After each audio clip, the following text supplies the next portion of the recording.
We believe that unfarmed is certainly connected to many different stakeholders of food chains. So we said to each other, how about we bring together stakeholders,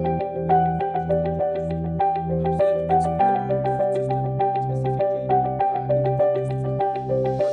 How does it affect our livelihoods? How does it affect security? And if it can provide anything for us to accelerate the pace towards that development. So that is why we're here today. We have an incredible, or we like to think we have an incredible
5 are malnourished. In fact, they are short for their age, or their standard, as the experts will tell you. Me, I'm not an expert, I'm just a villager. Our diversity of diets shows that we rely a lot on cereal-based diets, which means we eat a lot of cereals because of the choices that we have, but also because of the affordability challenges that we face. Now, considering that we have this challenge, the conversations that the government, through the Ministry of Agriculture, initiated really came up with one big, ambitious recommendation. And it's achievable, is that Namibia should work towards food sovereignty, which means we should work towards producing all, or if a greater part, if not all, of the food that we consume. Why? We are currently faced with the challenge of climate change. And the current scenarios for Namibia, which also provides a basis for why we need to transform our food systems, is that in the next 15 to 30 years, the current high temperatures we are seeing are likely to increase by between 4 to 6% on average, which means it's going to be much more hotter. It's going to be much more difficult for us, for our food systems, to maintain the current levels of productivity. Our soils, as much as we have a lot of land, our soils, most of them are said to be acidic, saline, or classified as semi-arid. Yet, our population density is that 3 people per square kilometer. So we have the land. The land is not a problem. We are losing a lot of water, billions, if not millions, of cubic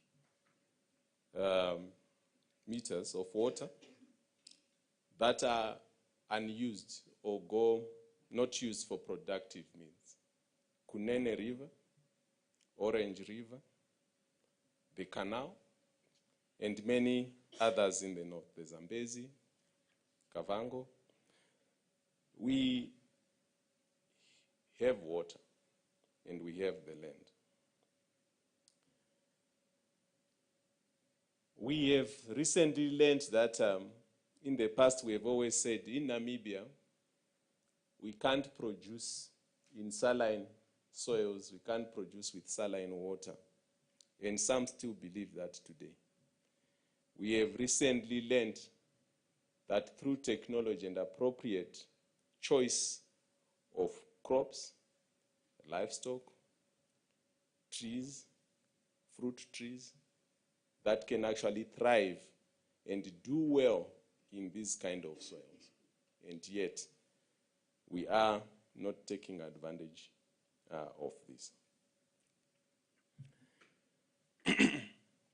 So, why am I inviting everyone to the dance floor?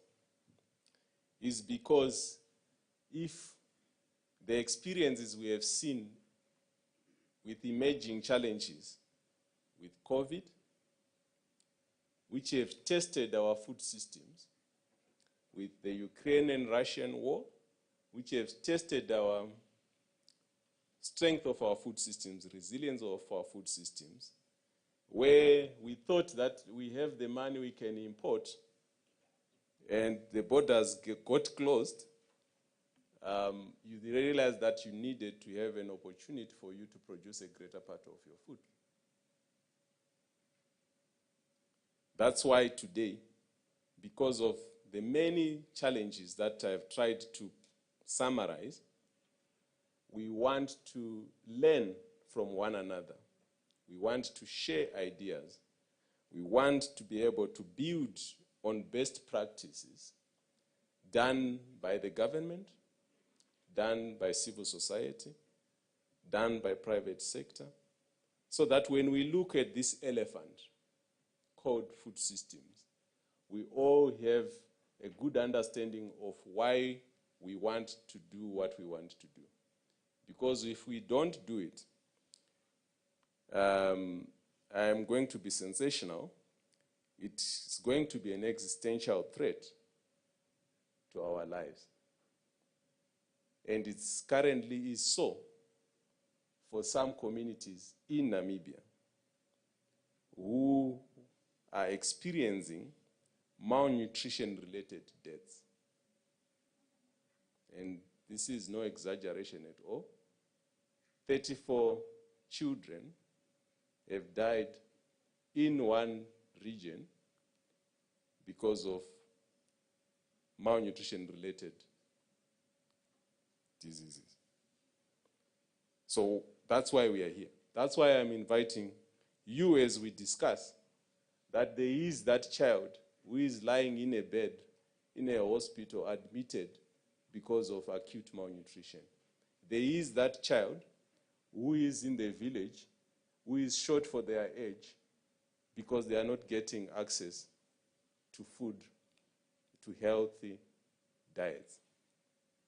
So as we speak through our privilege and our good English, I hope we will be provoked to action, real action, not rhetoric, real action to be able to transform the challenges that are threatening our food systems in the country. And one of the biggest one, which you and me should help the government efforts and help ourselves, is also our behaviors in terms of the choices that we make on what we eat, what we choose to eat, what we choose to store, what we choose to cook, what we choose to throw away. Some years back, there was a report that was done by FAO which said that the current hunger challenge is not because there is no food available globally. It's because we are wasting a lot of food. I know you and me here have tomatoes that are in the fridge right now that needs to be thrown away. We have vegetables that are in our fridges that need to be thrown away. Some of you even have mealie meal, yeah, that has stayed for over 6 months because you choose to go for fast foods. Yet, one child is not on deathbed, but is admitted because of acute malnutrition. So, we all have a role to play in transforming the food systems. And we have, the last point I'm going to mention, we have seen in the past 2 years, since those conversations, a lot of efforts and potential that have been demonstrated by our combined and cooperative actions to transform food systems. We have seen communities that never used to produce anything related to food being producers of food for the first time, generating foods that would have otherwise not have been produced locally. And I'm not going to take away the talk around how we have produced wheat for the first time in Namibia, in communities that were typically seen as pastoral communities. They know how to keep livestock, and they have a history of relying on natural resources for their livelihoods. We have seen the potential that exists in areas such as Bereseba, which are said to be arid or semi-arid, where production of vegetables has been done for the first time up to even commercial levels, including small livestock. such as chicken, eggs, and meat. That's possible. We have seen in the past years efforts that have been done to be able to build, to change the landscape of production systems through adaptable, affordable, hybrid irrigation systems, low cost, in areas that otherwise were dependent on rain-fed agriculture, allowing for all-year production of food. We have also seen an interesting trend where the storage and processing of foods, value addition of foods are possible, including indigenous diets, such as mopane worms. How many of us have had mopane muffins? People are looking at me with surprise. Huh? That's protein rich, right? How many of us have heard, instead of you throwing away that tomato that I've mentioned, have you heard about dried tomatoes? Tomato powder. How many of us have heard these things? And yet, sometimes you go into the shop, you also find these tomatoes that are looking funny. And yet, there are opportunities through which we can enhance our local food systems through value addition, through processing and adding nutrients. Now, I talked too much, and Sam is looking at me, saying that I think it's time to say the last prayers, and then I will sit down. So, if I was to make a pitch, focused, intentional, putting in the resources required, because this is not a small thing, for us to move agriculture, fisheries, forestries, from the current GDP contribution of 5% to a greater contribution requires us to put in a lot of resources, requires us to really be intentional. Remember, this child and these children I'm talking about, they do not care whether it's USAID, whether it's GIZ, Capricorn. It's good. But it's not about names that we are talking about here today.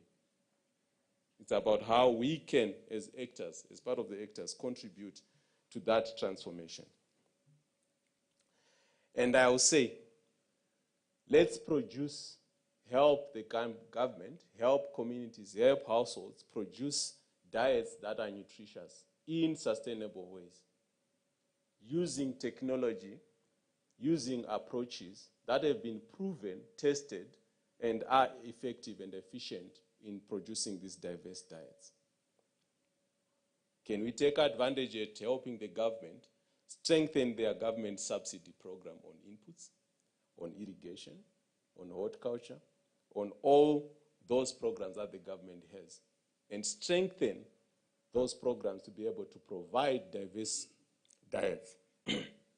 Sorry. Can we cut food losses? Food losses, colleagues, starts from the field into our homes, into the shops, throughout the value chain where we move food from the field to the table. But you and me have a bigger role. In fact, the current estimates suggest that 30% of the food that we buy or that we produce is lost. And it's not the government, it's you and me. We have a role to play. We have a responsibility to the world as individuals. So can we cooperate and not have food waste? Even today, as we are going to dish lunch, can you dish what you can finish? And not think that leaving food to go to waste is something nice to feel classy about because you can't finish food. It's a personal behavioral thing. Okay, let's change that behavior. Let's help by cutting food waste. Let's help by bringing technology, finances that are crucial at different stages of the food system. We were told, sorry, I say a lot of things, so forgive me if I provoke you, but it's intentional, that the seeds that we are currently using for Namibia are too old. So we need research that goes to help us have better seed gene banks. How do we take advantage of that? We can't do it if we are fragmented. We can't do it if it is about Dyson getting a name. We have to do it because it's what is right to do for Namibia. To provide the right seeds that are taking advantage of technology to be able to use and to provide healthy diets. We are not talking about GMO because GMO is a whole subject, but can we take advantage of biofortification? Not modification. So we want to increase accessibility. How do we do that? Let's help use food systems to create jobs. And not just say, we will create jobs because we are doing an activity. We should be able to count those jobs. I like how Americans are very good at statistics. No matter which subject they will talk about, they might be talking about football and they'll give you a 30-year history of how this player has been performing. Right? Can we do that? Can we use data in our talk so that it doesn't just become rhetoric? Affordability is one of the biggest areas that we can help. We need not to give transfers only. Yes, we might need to give transfers for safety nets,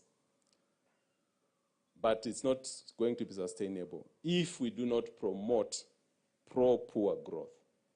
If we do not involve those that are left behind in the growth pathway for them to participate in opportunities that exist within the food system.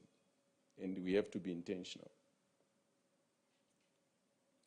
And we need to be able to use technology to reduce the costs of production so that the costs of the food that is on the market becomes affordable. Colleagues, taxes, subsidies are good if we afford them. Can we look at how we can, for key foods that provide key macro and micronutrients, how those can actually benefit from these innovative tax benefits or subsidies that provide affordability for you and me. And lastly, the biggest one, which is a challenge to you and me, is our choices, our behaviors inform what we do. And sometimes it includes the retail business, it includes the food chain business in terms of what is marketed. How can we work together and join hands with the food industry to make sure that the desirability of the foods that are available in the market informs the choices that we make? We need to empower the consumer, the grower, to be able to grow, to be able to get and buy the foods that provide healthy diets. With those few, I'm done. I again invite you to the dance floor. And I hope that the conversations today are not just going to be conversations to feel good and to tick the box that we have done it, but are conversations that are going to say, this is what we have tried, this is what we have learned, these are good practices. Going forward, these are areas that we are strengthening. Because why? We want to make sure that that journey towards the 2030 agenda of zero hunger, we give it a chance. Just like politicians want to be given a chance next year, let's give a chance to achievement of zero hunger by 2030. 7 years to go. The countdown starts today. Thank you.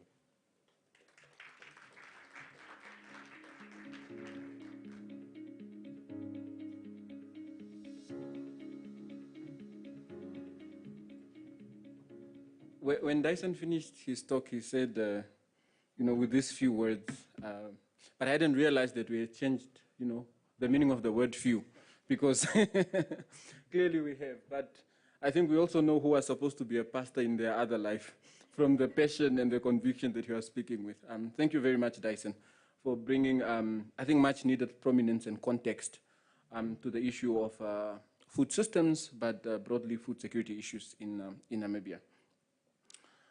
Part of the reason we are here today is to ignite hope, because we know that as much as the reality exists, there is also a lot of good work that is being done by each and everyone in this room. And when it comes to hope, one of my favorite quotes, again, around hope, says that it is for those without hope that hope is given unto us. So today, as we're going to continue to speak, as we're going to continue to question and interrogate these issues, we'll realize that there's a lot happening on the ground, and there's a lot to be hopeful for. Of course, notwithstanding that there's still a lot to do. Next up on the program, we're supposed to have a keynote address from the Executive Director of the Ministry of Agriculture, Water and Land Reform, who unfortunately couldn't be here today due to a personal family crisis.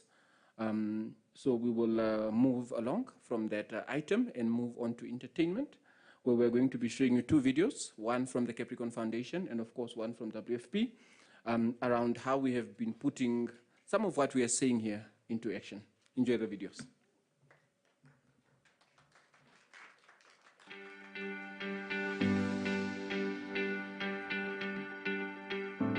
Benefits of CSR far exceeds the feel-good state of a company when positioned as a responsible player in the market. It can also contribute to loyalty from your stakeholders and partnerships with like-minded institutions regarding future projects and growth plans. Most employees would like to work for an employer who embraces its corporate social responsibility role. That is why CSR has evolved from a nice-to-have to a need-to-have for companies over the years. But how do companies go about becoming responsible citizens in their communities?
So Women at Work was started in April of 2009. It's a project that was started by Rihanna Brunt. The aim was to uplift young women who hadn't been able to finish their schooling, so anybody who hasn't finished grade 10 or grade 12. We then train them in cleaning and cooking and laundry, and we give them life skills so that they have a better future in life.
Globally, the role of smallholder farmers has evolved to include a broader economic context.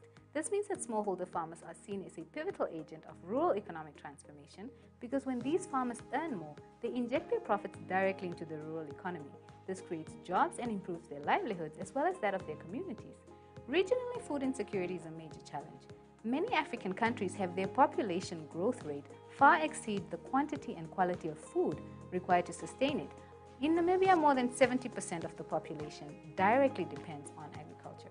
Zambezi region, I've got 9 rivers and also fertile land where we can produce more food for the nation so that we have that food security. The Republic of Namibia endeavors through various initiatives, such as those supported by the World Food Programme, our small farmers, and even bigger farmers, they produce more food for the nation. That is to guarantee food security. In Zambezi, we work with the farmers to mainly enhance the production.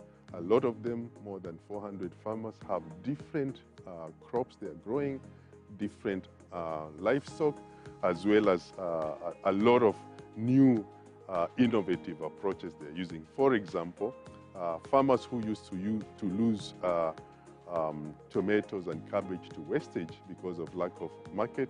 They're now able to take this product to another level of drying those tomatoes, cabbage, among others, in order to be able to sell them with a good value.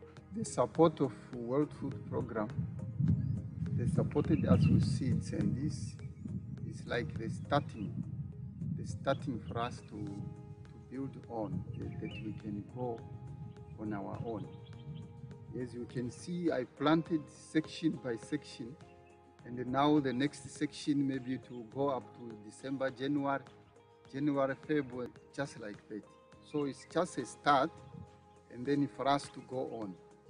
I'm doing my farming at Kahonipa village in Kongola constituency of Zambezi region in Namibia. So what you see here, I do produce tomato, as you can see.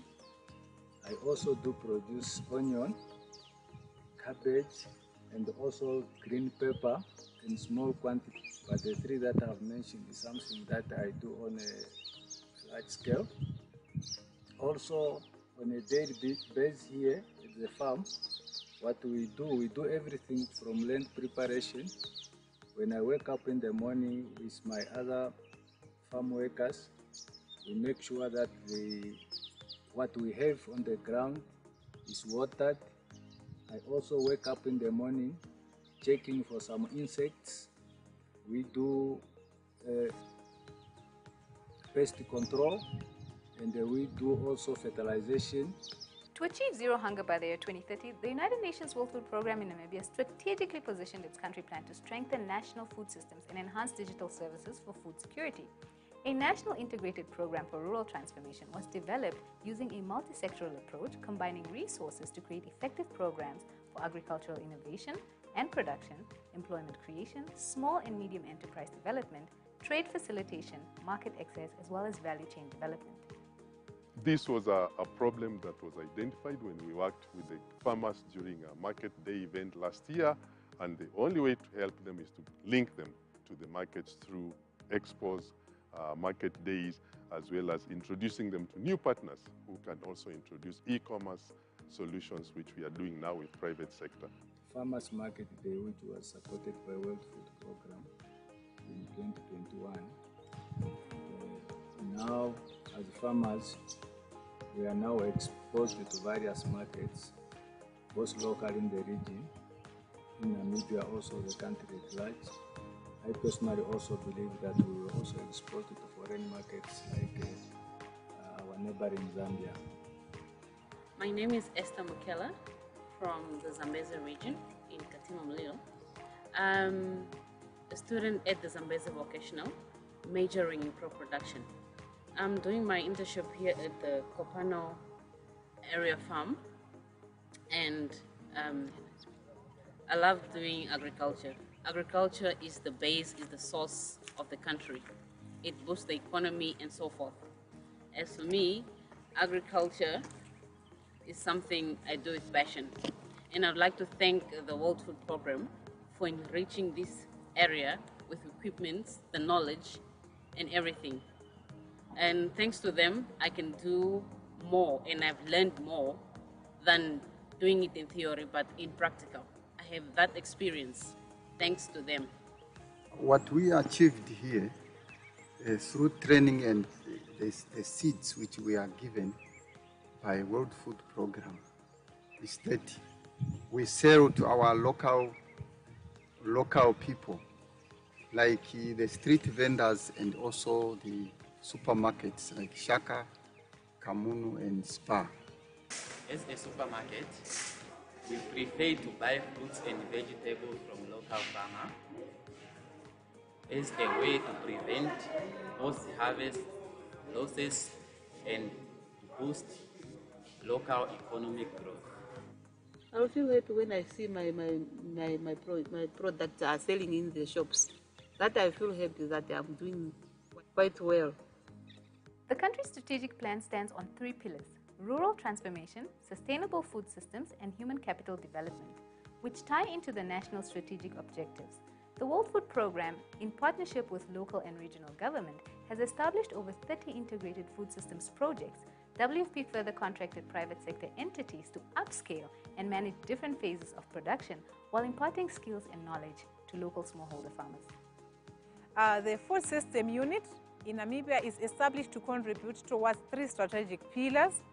That is for rural transformation, to improve the rural economy, to contribute towards sustainable infrastructure for climate change resilience, for example, through the use of drip irrigation and shade nets, especially for the high heat environments, and also through the setup of water reservoirs for production all year round. It also contributes to human capital development, especially to reduce malnutrition and stunting. I'm Kalokera Geneti, here at Kopano. I'm a farmer. I produce beetroot, onions, tomato, maize, and oranges in order to produce a balanced diet for my families. In Namibia, the country office is rolling out integrated food system projects which are established at schools like this one at Commercial Primary School. Some are established at hospitals and clinics. Some are established at the Namibia Correctional Services, and some are established at community level through traditional authorities. All in all, to date, we have implemented 34 food system projects with an aim to showcase an end-to-end value chain from production all the way to marketing, but also addressing environmental sustainability to take care of our production environments. When it comes to irrigation, we are using 3 methods of irrigation here at this farm. We are using manual irrigation, and then we also use drip irrigation. The third one that we are using also is sprinkler irrigation, especially on the other part where we have at the full 1 hectare. Because here where we are standing is just half a hectare. So in the other area, that's where we are using now sprinkler irrigation. Namibia currently imports about 60 to 70% of its food from outside. That is a percentage that we need to bring down, and the World Food Programme is supporting the government through working closely with the smallholder farmers to reduce that. From the business perspective, it is a business opportunity for us to use that opportunity for our small farmers, our farmers, to produce more so that we do not have that dependence on our neighboring countries. If I don't have relish here, I cannot go to the market to get the relish. I took tomato, vegetables, I can do my soup too, to eat with my families. Same applies, I talk to other women like me. They must follow what I did. The local market should be really used by our small farmers to produce more, to fill up the markets, and we appeal also to the retailers and the caterers, those who are providing catering services like hospitals, the defense force, the police services, correctional services, and all this, to use the local market so that we empower our small farmers, so that this will create also more employment amongst women and youth. It is an exciting time in Zambezi. We are going to continue working with these farmers. We are bringing more partners on board. We are working closely with a lot of young men and young women, which is a very, very good new solution we have found, that Namibia has very, very potentially productive young men and women. And of course, the digital solutions are a solution to help enhance this production and value addition of the products that are coming from these farms. Sometimes I can sell only 1 crate or 1 bundles of what? Of 5 years by $2. I don't know, but expected I can get even $200 and something per week. Thanks to the support from the World Food Program, my family has the necessary nutrients.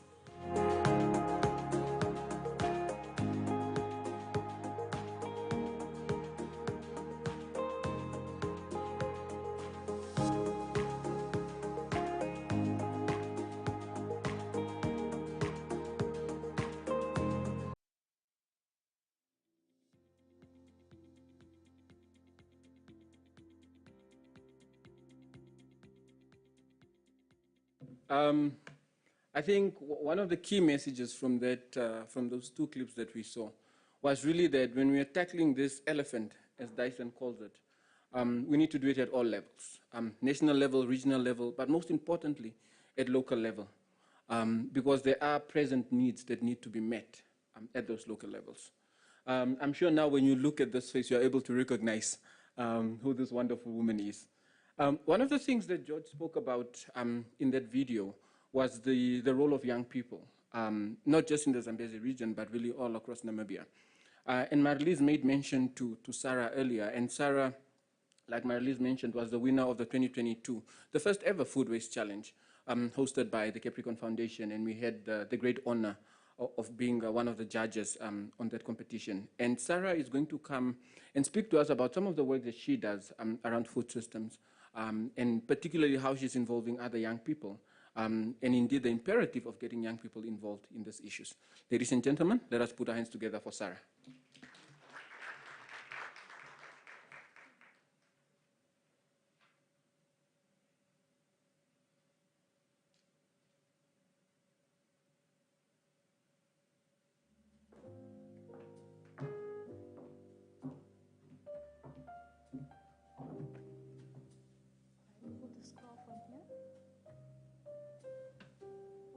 Scroll from here.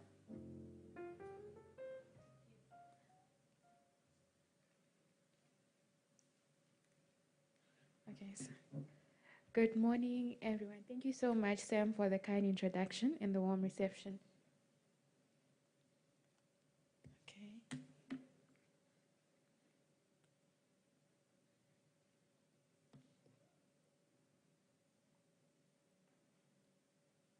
Okay.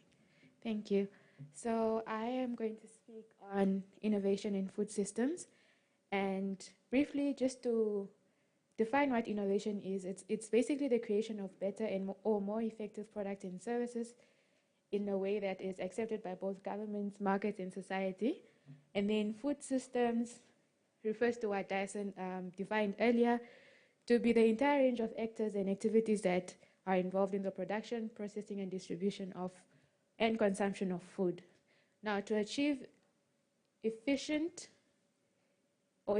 in our local food systems, we need efficient energy supply, right? Because this is what enables the application of, this is critical in the application of technology to food production. So it allows for the reduced drudgery in production. I don't know how many of you guys are familiar with the way we produce in the North, whereby you will do the whole, and you'll probably be working for a whole hour, and when you look back, it's just 2 square meters of land that you're able to cultivate.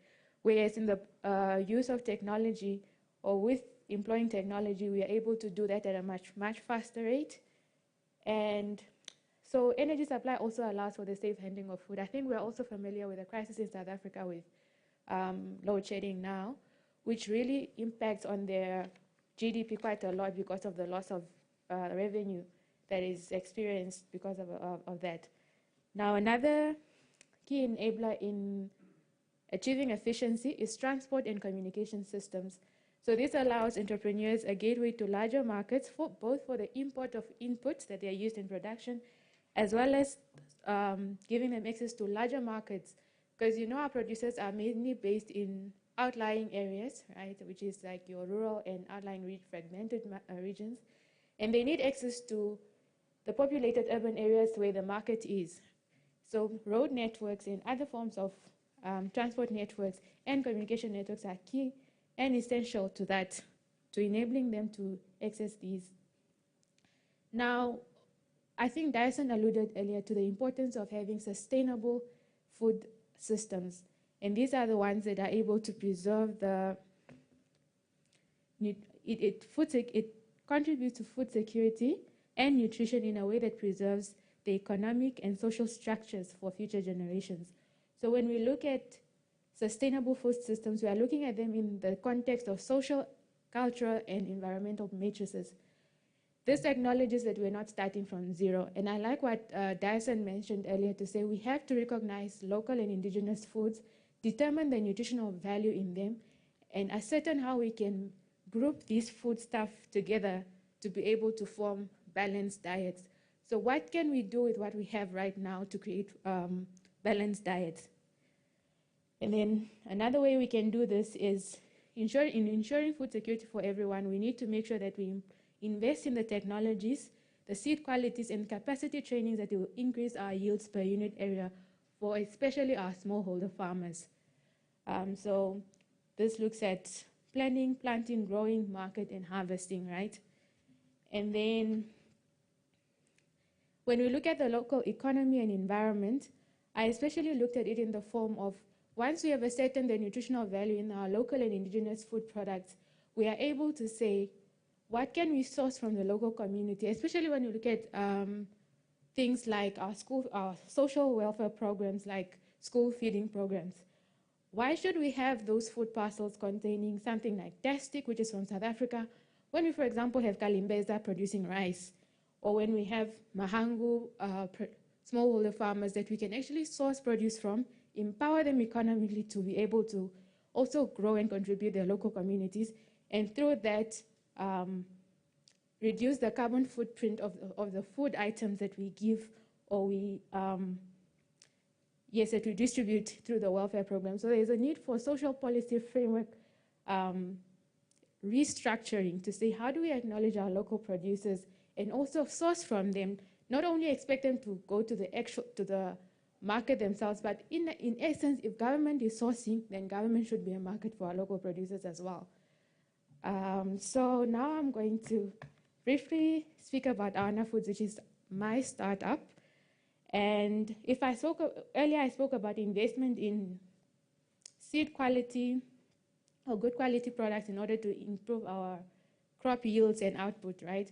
But if we improve the crop yields, then we're definitely going to have an abundance of produce. And if we do that, if we don't invest further into the production chain in terms of if we have an abundance of produce in the market, what are we going to do with that in that moment? Because we know that food produce or fresh produce has a relatively short shelf life. So if we don't invest in the entire food chain to ensure that post-harvest revenue losses are reduced, then we're going to have a lot of losses, and we're going to discourage farmers from producing food which we still need. So in our Namibian context, I saw someone with an agronomic board t-shirt earlier on. We have the agronomic board releases an annual a calendar that it's a planting calendar, so it indicates which seasons are favorable for which crops. So you find in a particular season, almost all the smallholder farmers will be producing tomatoes. In the next season, all of them will be having maize. In the next season, and so in some seasons, you have an oversaturation of the market with a particular product, and farmers experience a lot of losses in those products because they're not able to sell off their products before they go bad. So their revenues are reduced, and it also discourages them from further production. So you have them farming in relatively small unit area. The Farming for Resilience initiative, because I believe this is an imitative one that we can replicate elsewhere in Namibia and not, or maybe just partner with other stakeholders as well. Sure. I think a key lesson learned is to focus really on the locality. There is no blueprint for whatever community in Namibia and elsewhere, I believe, because every area has its own dynamic, and those are agroecological, those are soil-related, water-related, but also the social aspects and the cohesion in the community, for example, or the relationship between different community members, or the also establish relationships to the outside, to the next village, or to the supermarkets, the next market, and so on. So it's really worthwhile to do, and that is what we're trying to do, and it's limiting, of course, in the outreach, but I think it's paying off, is to really do an in-depth assessment on these three dimensions, and that is the nutrition situation on the ground, the production situation, the needs, the capacity development needs in that regard, and then also the market potentials. So locality, that's why we also refer to it as sustainable local food systems, because we believe that every context is unique and requires sort of a unique and tailor-made response. That is one. The other one is the concept of own contribution, I think is very important. To not sort of try to transform a food system by providing only, and the locality, the recipients just receiving inputs from the outside, but are not actually part of the process. And what we are observing countrywide is there's a very strong appetite for transforming food systems, for producing own vegetables and own crops. There's a great openness for innovation, for new irrigation techniques, for solar solutions to cooling, to drying, to all of that.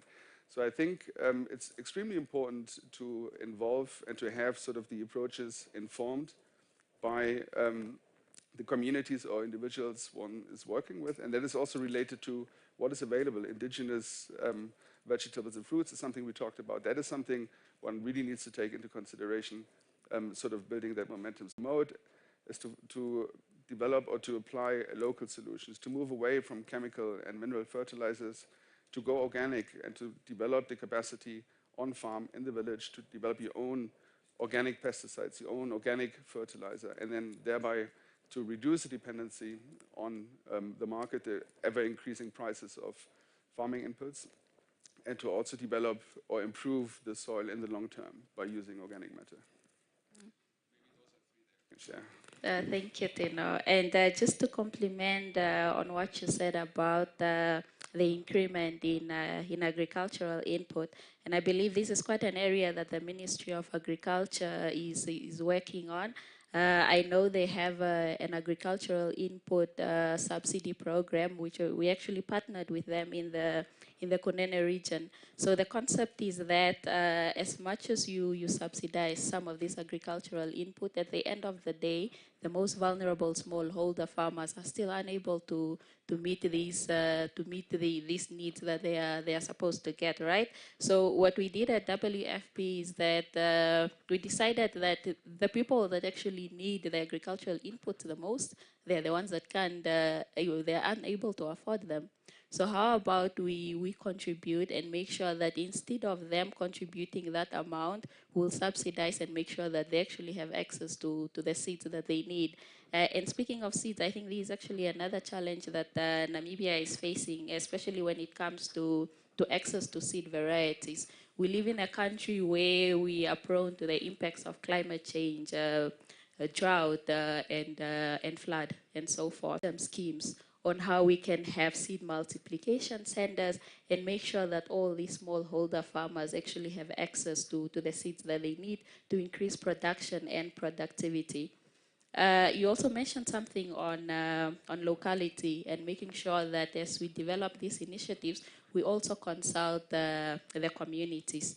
And I think here I want to single out smallholder farmers. And it was said, I think almost every member that was on the stage said that 70% of Namibia's population rely on agriculture for livelihoods. And most of these populations, they're actually smallholder farmers who are the most vulnerable to the impacts of climate change. Yet they are rarely involved in policy discussions, especially when it comes to the development stages. But it's important that we take a multi-sectoral process to make sure that the policies that we develop are actually evidence-based, they are people-centered, and also responsive to the impacts and the needs that these communities are facing. So Tino, in your perspective, what is the role of the smallholder farmer in shaping the policies that are geared towards transforming food systems as well as strengthening them? And how would you say that these engagements look like? Yes, thank you very much. Obviously, the smallholder farmer is at center stage when it comes to these policies because not only is he or she affected by policies, but also contributing to the objectives of such policies, especially looking at food security or other support initiatives. I believe that it's always difficult, particularly in a country that's as vast, and we've heard it before, 3 people per square kilometer, to have every single voice included. I think there are a lot of efforts being made to have representatives and as many voices and opinions involved in these processes. So we have also recently supported and work together with the Ministry of Agriculture to do various national consultative workshops, for example, to inform the review of the current drought policy and others. And I think that was quite successful, and it's also very enriching for everyone who is involved to hear the very big differences from different places and opinions. And I think it's quite logical also because we have quite a diverse country, not only environmentally, but also regarding rainfall patterns, regarding agricultural potentials. So there needs to be sort of a bit of a tailor-made solution to different localities. And I think at the region level is a minimum, or different agroecological zones that we need to use as sort of as clusters if we were to develop interventions that are responsive to the locality. Thank you, Tino. No, I really liked what you said, you know, having regional consultations and inviting all these stakeholders to partake in those engagement. Because at the moment, WFP is actually in the process of developing its next country strategic program. And I believe most of us in the room have actually been involved in the engagement process at top-down level. But the next step is actually taking the development process to the grassroots. You know, this is where it will entail engaging with the people that are going to be at the receiving end of the initiatives that are going to be born from this development process, and just making sure that the needs of the communities that we serve are actually embedded in the designs of the projects that we work towards. And Tino, I actually want us to end off a positive note because, you know, we have been speaking of challenges.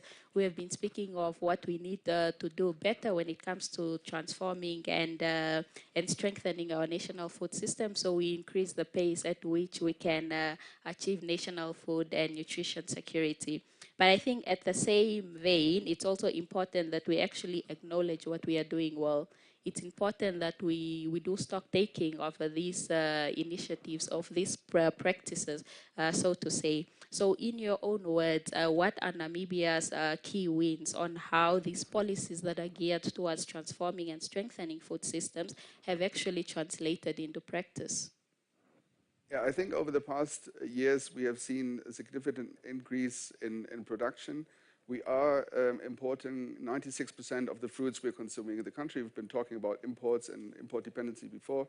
But I think what we also observe recently, there's a very strong interest and uptake in learning about crafting trees, fruit trees, and how you can sustainably plant a variety of different fruits.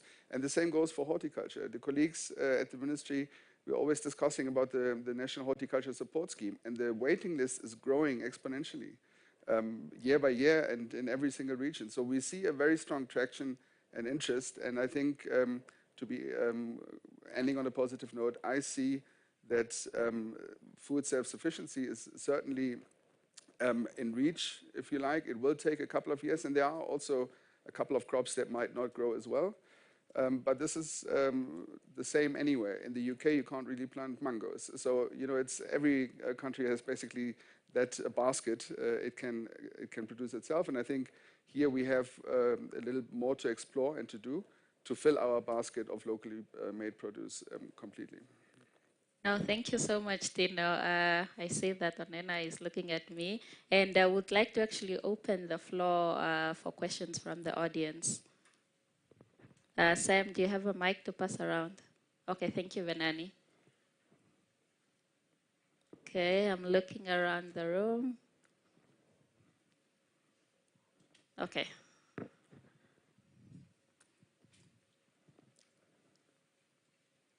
And may you kindly introduce yourself before you pose the question. Thank you. Thank you very much. My name is Emily Abrams, and I work for Namibia Agronomic Board in the capacity of manager responsible for horticulture market development. So the reason why I decided to comment first is because I'm a little bit touched, because I think we are discussing about market access, and I really feel that I'll be guilty if I did not comment anything, because I deal with farmers every day, and I deal with linking and facilitating the market every day. You see, for me, market access, it's actually a comment. A comment, not really a question. Market access to me is a headache. And I really advise that we need to address the cause of the headache. Because it will be later for us to say, how do we treat the headache? Through my practical experience working with farmers and also buyers or traders, I have noticed that there is a lot of things that we need to do with the smallholder farmers, starting with the mindset change, where they need to shift from subsistence farming mindset to commercial farming mindset. When I started with the NAB, I was really stressed, and I also used to read in the newspapers farmers struggling to do the market, and I told myself, this has to stop.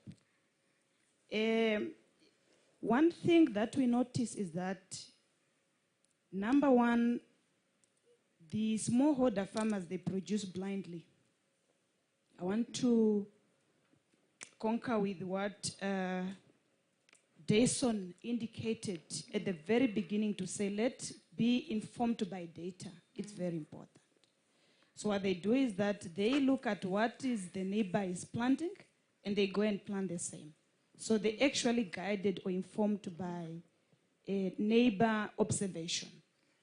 So, and that's why when we do our information session, we always call the farmers, not all of them that comes, but we always say, please contact us, because we sit with the data, we're able to advise you what to plant, when to plant it, and why. I want to give an example. Last year, we had a smallholder farmer who just started planting Harvard squash on a very large scale. Fortunately, also planted some butternuts. And then we just had the person suffering at harvesting. No, I'm suffering. I don't know where to get the market. Unfortunately, he was not even registered. We have to register him, and then we go to the market, because we have a lot of platforms where we link them to the market. And then the market say, look, Emily, we don't sell Harvard squash. That is a very small line. I looked at my data, it's actually a 0.05 demand at the country level. So that has to go to waste. That is number one. Number two is consistency. They are actually not consistent. And number two, they are also not uncertain who to sell to. We have what we call growing agreement that we always advocate for small farmers we link them to the market so that at least they are having an offtake agreement so that when they plant, they know where to sell. But you find that a trader will come back and complain to say, when he goes to the farmer, will find everything is sold out, whether it's to the formal market or something. Then another thing also, it's shying away from the formal market requirement or specifications. You know, when it comes to formal market, it's not like informal. Informal, you can take anything, any grade, packaged anyhow. But with the formal market, they have a way how they want the product for them to sell, and also keep that picture or the image for them to continue to be in business. And you find that now the formal market will then, you see that the small, unless if they don't want to take my product. Package for me 1 kg or 2 kg, they will actually deliver in crates. So these are the things that we need to address. And I tell you, the market is there.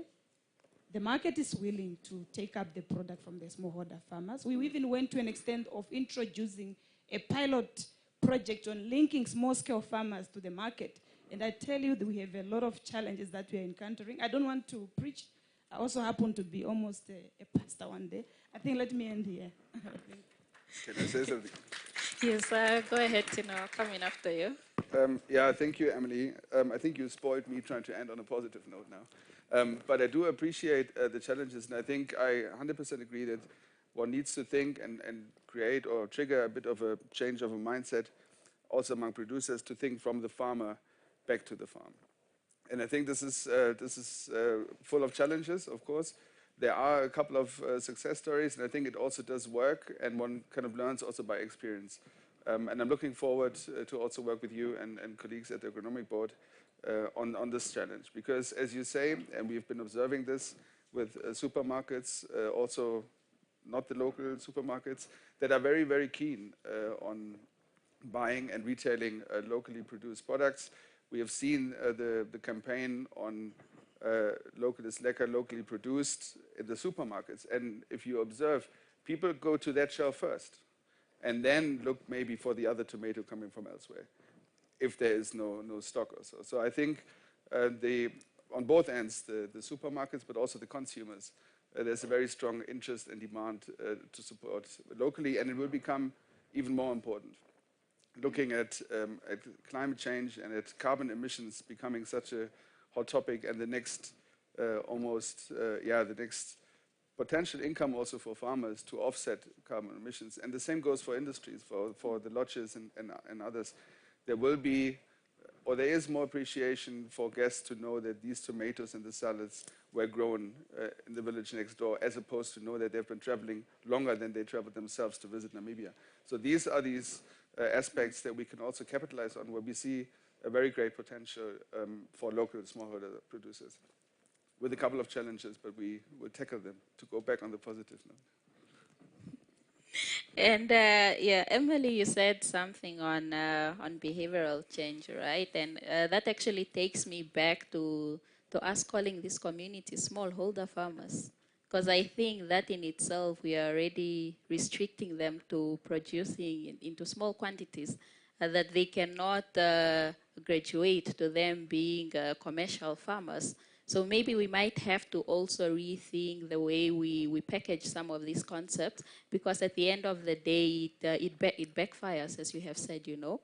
And again, to also add on what you said about communities growing and not being informed by the market, I strongly concur with you, because I think what we also need to do is look at these backwards, where we work backwards. If we can strongly work with farmers to make sure that they plant their cropping seasons, you know, before you start planting your cabbage, just because your neighbor is doing so, how about you reach out to the Namibia Agronomics Board and actually see what is the shortage within your region.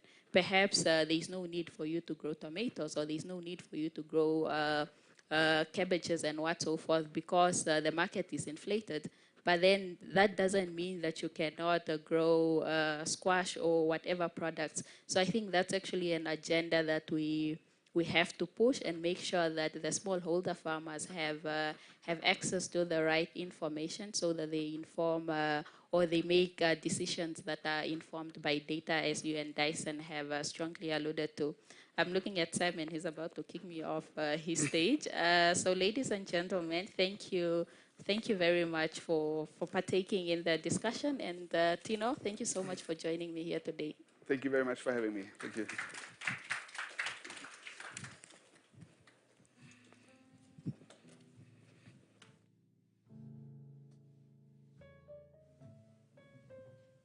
You know, if you want to be one of the most disliked people at an event like this, is to stand between people and tea time or people and lunchtime, which is why in Ndila I kept signaling you, because, you know, we are due for an energy boost. But thank you very much, Ndila and Tino, for speaking on not only policy imperatives, but really how policy is translated into practice.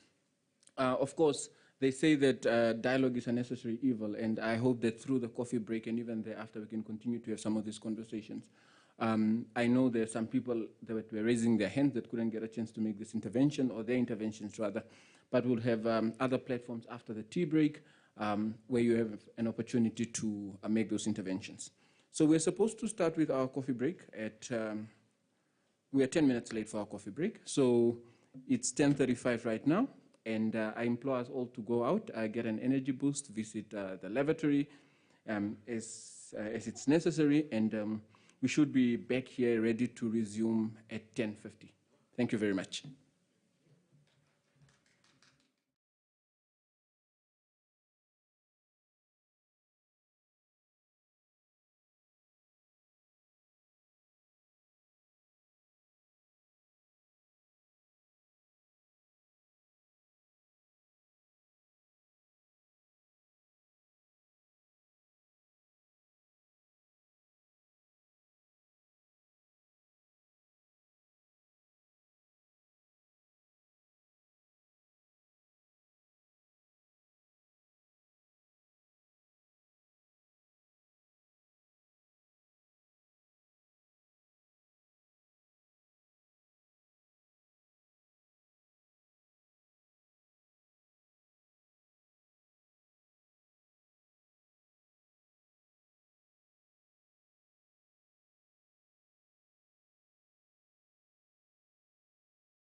and then the government who is listening to us have come up and coming with WFP, whereby they sign a MOU, and here I am standing with a happy heart, with a proud heart, can I say, when I'm talking about WFP.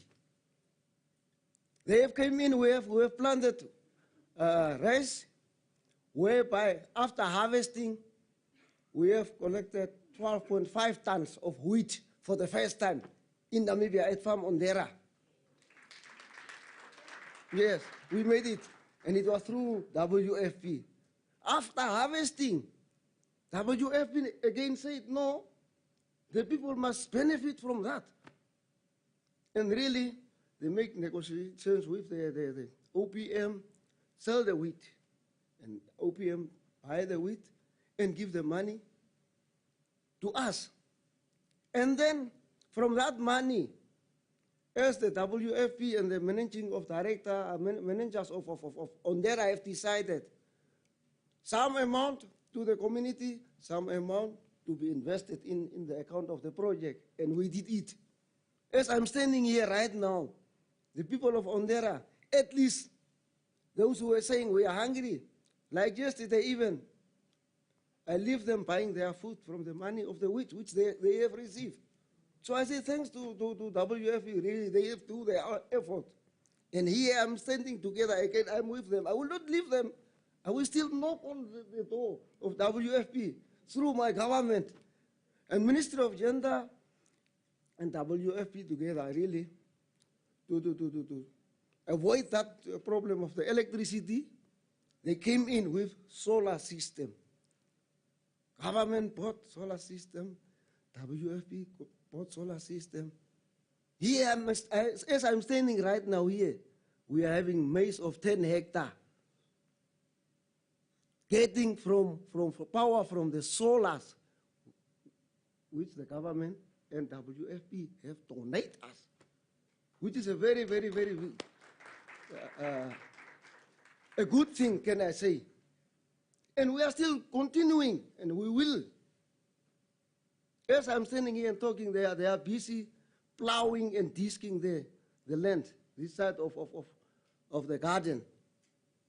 Because WFP is on the way to come up with a new hybrid system for the garden of Farm Ondera. So if I talk about WFP, I will stop. Please let me leave the podium. Otherwise, I will never stop because of the happiness. I thank you very much.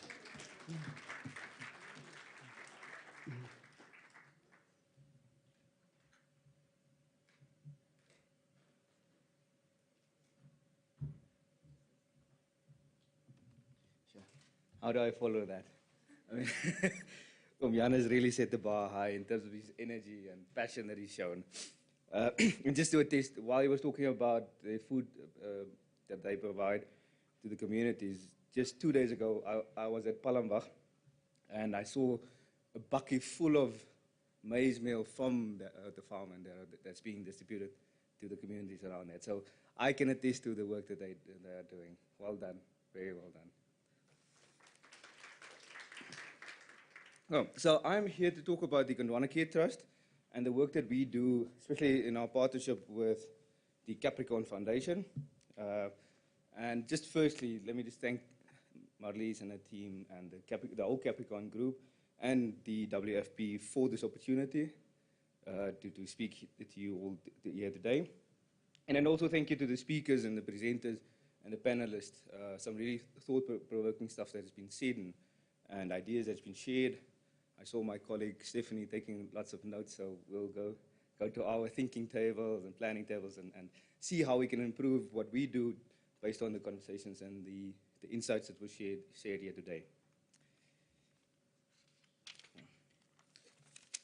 Oh, sorry.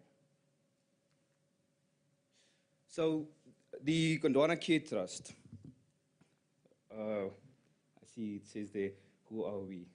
Sorry for the bad grammar. Should say who we are, because I'd like to share with you what we do in terms of the Gondwana Care Trust. So Gondwana, social investment and social impact has always been part of the Gondwana DNA. I don't know if everybody is familiar with Gondwana as a tourism group. And in our 27 years of existence, it has been core to our growth to have a social impact on the communities that we work with and work around.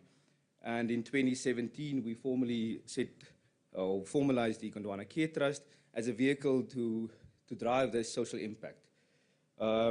We have a board of trustees that oversees the work of the Gondwana Care Trust, but our advantage is also that we have about 1,200 Gondwana employees spread throughout the country that act as Gondwana Care Trust ambassadors and champions.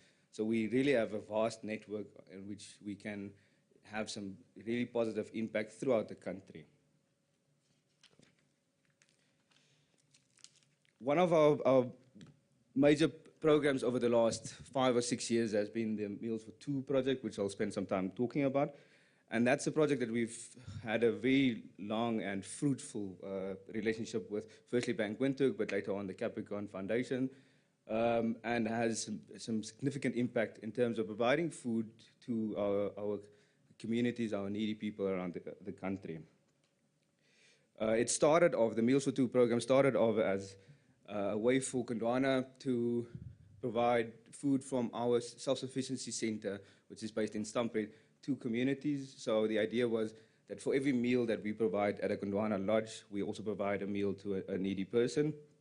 And mostly those meals consisted of meat and some veggies. And then when we started partnering with the Capricorn Foundation back then, the Bank Windhoek, we were able to expand that program so exponentially. And we are now in a position where over the last 4 or 5 years, we've been able to really provide a balanced meal to these communities. And to date, we've provided, since 2019, when we started the program with Bank Windhoek, we've provided over 800,000 meals to community members around the country.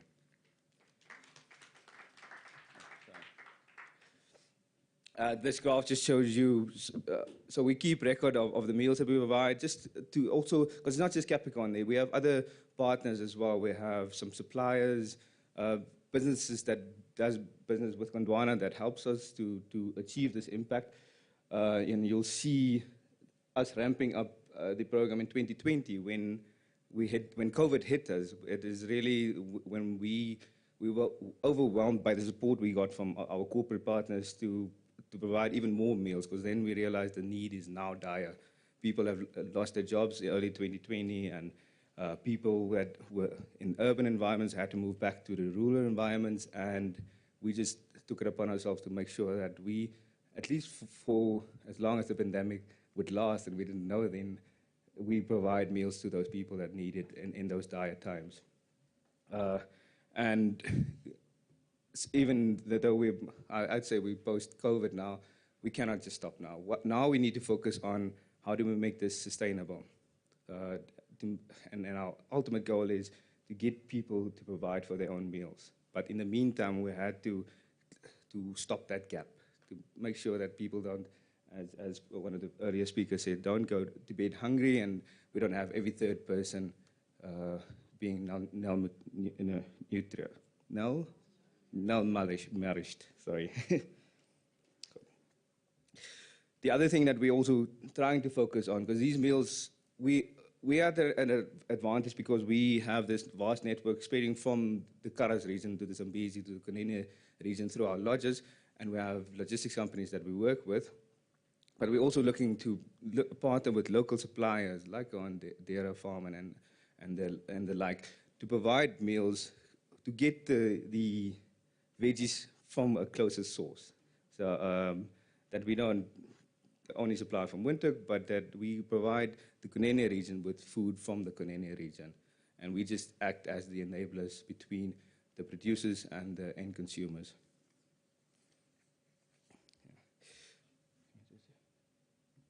This graph just shows you sort of what the meals that we provide per month. And I must just add that these meals go from soup kitchens to schools to ECD centers to old age homes to just general communities. And the graph you see October of last year, that big bar there, was meat that we had in access from our butchery end of last year, and we were able to provide over 10 tons of meat to communities, mostly in the Zambezi and the Kunene region, because again, especially in the Kunene region, they were going through, and still are, going through a very dire drought, where a lot of their farm animals have died off. Womyan will attest to this, and we were in a fortunate position that we were able to provide meat from the south, where we still had some meat, to those communities in the north. These are just some of the pictures from the people receiving food. This is mostly through COVID, that some of the soup kitchens that we work with that would provide meals couldn't do that because of the restrictions, so they would then package it and send it in packages to the homes for the people to cook themselves. This map shows you sort of where our impact is. As you can see, spread throughout the country. The only place we haven't had that big an impact on is in the Zambezi, but that's more for logistical reasons, whereas the rest is where we can provide meals, we tend to do so. Another project that we also do in the Ketas, and this is not related to today, but just I'll just mention it, is the Back to School Christmas bag project, where we provide school bags to stationary kids in school bags and other toiletry supplies and other needs to communities, very similar to the communities that we work with through the Meals for Two program. And we've been able to provide over 2,500 bags over the last 4 years consistently to schools and communities around the country. Again, some pictures of the work we do with that. And when we have the supplies, we would put food items in those bags as well. So the kids, we normally do this in December as the kids go off on holiday, but they also have some food items to take home to their parents. And that just shows you, again, the map of where this impact is located at. Other projects that we focus on is environmental projects, educational project, which we're trying to go bigger in because we see the need in, especially ECDs, and I know Capricorn Foundation is very involved in that as well, and we look forward to partnering them in the future on that. Entrepreneurship, and this also speaks to supporting those local producers throughout the regions, and then health and sanitary, where again, these are all the synergies that Capricorn and Gondwana are aligned, where again we partnered with them in the vaccine drives and providing aid during the COVID period. Our future impact goals include, amongst others, building these long-term partnerships with like-minded organizations, which on top of our list is the Capricorn Foundation, because of the good relationship that we've had with them over the years. And then looking at these early childhood development programs that I've mentioned, protecting our natural resources. I forgot to mention earlier, we also work with a fish guard protection program on the Zambezi River, where we assist those communities to protect their fish stocks, from poaching and from overfishing. And again, it's so that they can provide sustainable fish products to their communities. We will be looking at providing dignity to the less fortunate through proper housing and sanitation, and facilitating and supporting entrepreneurship. Thank you. Yeah. Any questions?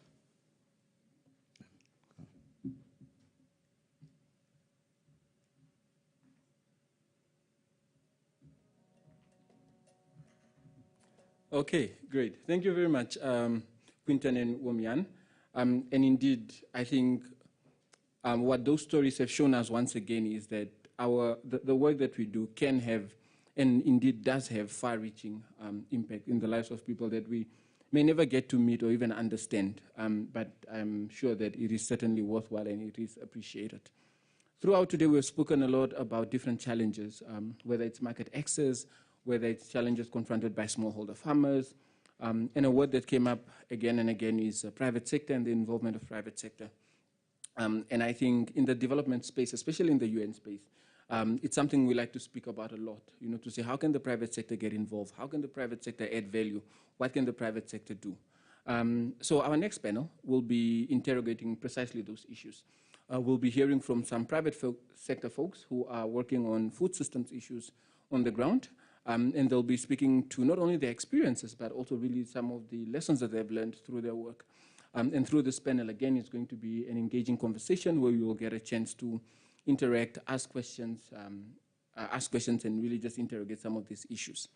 So I want to call up to the podium Mr. Joachim, who is ESG and Sustainable Finance Analyst at Bank Windhoek, and he will be moderating this panel and also introducing and welcoming the rest of his panelists on stage. Joachim?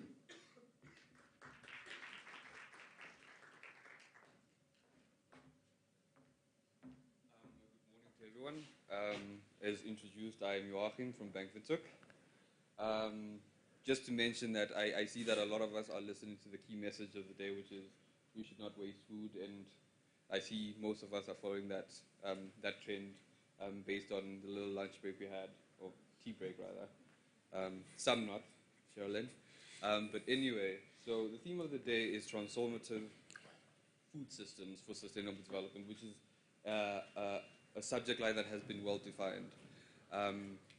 In that now, we look into now private sector. What are we doing in the private sector space? What are the folks doing to add on to this drive on achieving the goal of no hunger by 2030? So I help me welcome my panelists. So I'll start off with John Ross, who's the country manager for B2Gold.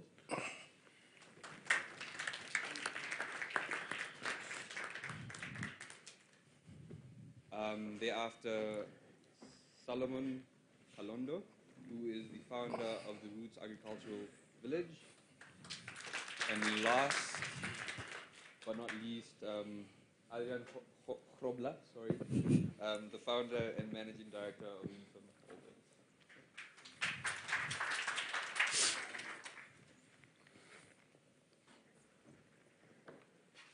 Thank you for joining me today. So I'll start off with a general question. I think everybody would like to know what B2Gold is doing, what the Roots project is doing, what Uniform is also doing. So just basically a high overview of what each of these entities are doing. Before I get into basic questions, I'll start with John. Thank you. Thank you for the opportunity, and hello, everyone. Yeah, so B2Gold Namibia is a gold mining company. We're headquartered in Vancouver. We've got 3 operating mines throughout the globe. We produce about 200,000 ounces of gold a year in Namibia. Employ about 1,000 people. And we've got an extensive CSI program, CSI, corporate social investment, that we try to add value to Namibians' lives through our gold extraction.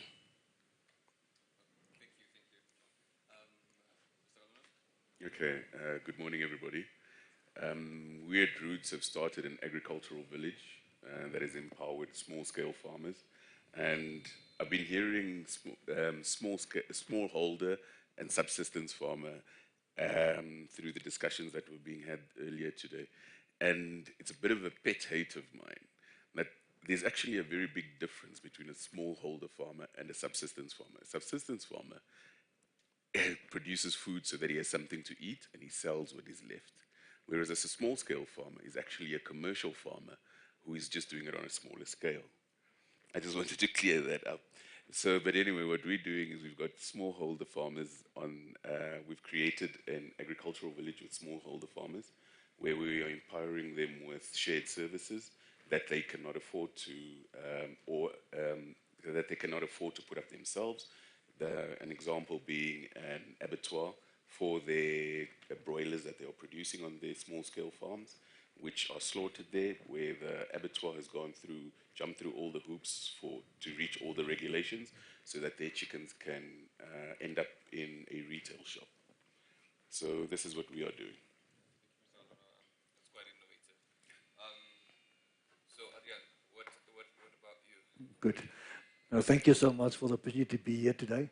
So Lethon is basically a group of companies that focus on engineering, consulting engineering work, developments and investments, and started 20 years back, and over the years just expanded the group, also focusing a lot on agricultural projects in Namibia. Yeah, and our purpose as a business is to make a significant and positive impact in the lives of people. That's also why we've got our own foundation, Lethon Foundation, networking a lot with other corporate social investment organizations as well. Yeah, and being involved with the World Food Programme for the last year in 2 projects. One is the feasibility study for what we call the clusters of sustainable villages. We've done a lot of research, currently doing field work, identifying 3 projects in Namibia to invest into and to create these sustainable villages in Namibia. And secondly, the Mariental project that we will be speaking a bit on. Yeah. Thank you, thank you. So to get into the theme of the day, I'll start with you, John.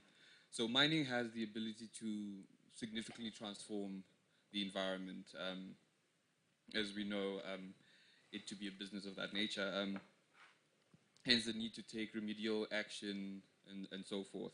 Now specifically to Bidukol's farm project, this approach to remediation sort of couples in a lot of impact outcomes, and one of them is food security. So my question is, incorporation of these different various food systems and horticulture production activities, why was this important to the organization to sort of incorporate in that whole plan? Yeah, thanks. It's a good question. So maybe just to take a step back, as I said when I introduced the company, I didn't speak about any projects that we do for food security and so on, because primarily we're there to mine gold. But we've had the question from people coming to the mine asking, do you actually mine gold because you do so much other stuff because of the size of our CSI programs? So our CSI programs based on 4 pillars: health, education and arts, livelihoods and the environment. Now part of livelihoods is food security. So in 2019 we did a sort of a proof of concept presentation to our board in Vancouver to start off a maize production farm.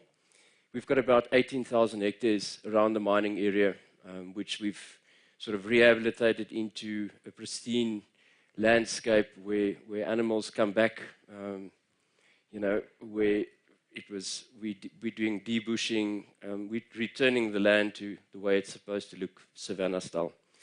Anyway, so this farm we started developing, we've pumped in about $1 million into developing 90 hectares of irrigated farmland. So we do about 1,000 tons of maize every year and 700 tons of wheat. So maize in the summer and then wheat in the winter. And that's really just to prove to the surrounding farmers and I guess the rest of Namibia that it can be done. You, of course, need capital, you need soil, you need water, and you need expertise. And luckily, we've got all of that. We've got an incredibly, how can I call it, clever farmer that we sourced from Zimbabwe. He's well known throughout Namibia, and he's running our agriculture projects for us. And so I think the long-term vision for this agriculture project is when the mine closes down, we'll be making profits from that, and that can continue our CSI programs well into the future. So it's really a sustainable drive. Yeah, I think that's enough. You're probably going to ask more questions about rehabilitation later. Yes, yes. Quite an innovative approach. I think I haven't heard of any other mine that's doing this, taking on this approach. Sticking to incorporating various activities within a project. Mr. Kalondo, I know your village that you just described now incorporates a number of elements of that nature, and sustainability is becoming an important issue globally, in the sense that we as individuals need to minimize the impact on the environment and also try to find innovative ways to ensure that we are able to live from the land. And sustainable cities are some of the concepts that are mushrooming globally. People going off-grid incorporating various sustainable practices. So my question to you is, how popular or how is the drive within Namibia? How is this concept being taken up? It's actually very popular at the moment. It's really very popular in the sense as in we've got about 72 small-scale farmers on the farm at the moment. And to drive sustainability, I think you can no longer call yourself an apple farmer or a cattle farmer anymore due to circumstances that are beyond your control. And to mitigate risk, you diversify. And one of the things that was mentioned earlier is when they plant the maize in the summer and the wheat in the winter, you can't just call yourself a maize farmer anymore. So what we've done is we've given the small-scale farmer various disciplines that he can choose from, broilers being one, chilies being another, because to create sustainability for the small-scale farmer, we've made chili sauces. So we buy the chilies from the small-scale farmer, and I think with the advent of COVID, everybody wants to be a farmer. Everybody in Namibia wants to be a farmer at least, but nobody can afford the 3,000-hectare farm, so it's really very popular. Well, thank you. Speaking to the point of diversification coming from the financial sector, I know this is an important principle to have your money in different pockets, so to say, so that when one pocket fails, you have other avenues. So, Adrian, coming to partnerships, we know partnerships are important to sort of driving initiatives, particularly in the space where capital is lacking. So you bring in various stakeholders in to drive the initiative, particularly referencing the joint project in the Southern Oriental. The project aims to look at value chains as one key outcome, improving value chains. And this is something that has been mentioned here and on other platforms in that smallholder farmers struggle with the value chain. How does the farmer get the produce to their produce to earn a decent income? So my question is, how is the project aiming to address that, and how can it be replicated in a sense? Thank you. Thank you. That's a loaded question. But let me first start by complaining about the position that the World Food Programme put me in. So last year, so I think it was end of August, September, Dr. George Vedder told me, Adrian, we need to go to Marienthal. They've got land available from the Namibian Correctional Service. And I thought we're going to do consulting work. And he said, no, but I need investments here. I don't have the money, so I found a friend. So we were very fortunate to get an investor from overseas with a fund called Impact for Africa. It's an impact investment fund that, without doubting, within a few seconds said, yes, we want to be involved. And what we try to do at Marienthal is to build a new business model where you can mobilize capital from the private sector, mobilize expertise from the private sector, and then working together with the World Food Programme and the correctional services.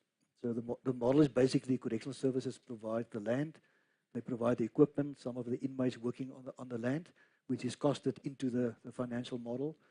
And then basically World Food Programme's responsibility is access to market.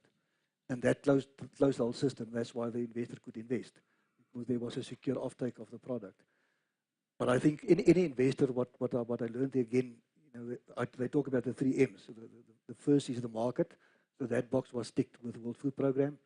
The second thing is the management, or let's call it the operators. And for that purpose, we identified a experienced farmer that came on board and provided his farming expertise, because out the farmer, you can't farm. And the third thing is the money. So if it makes financial sense. And that's why we, through the financial model, saw that this can work.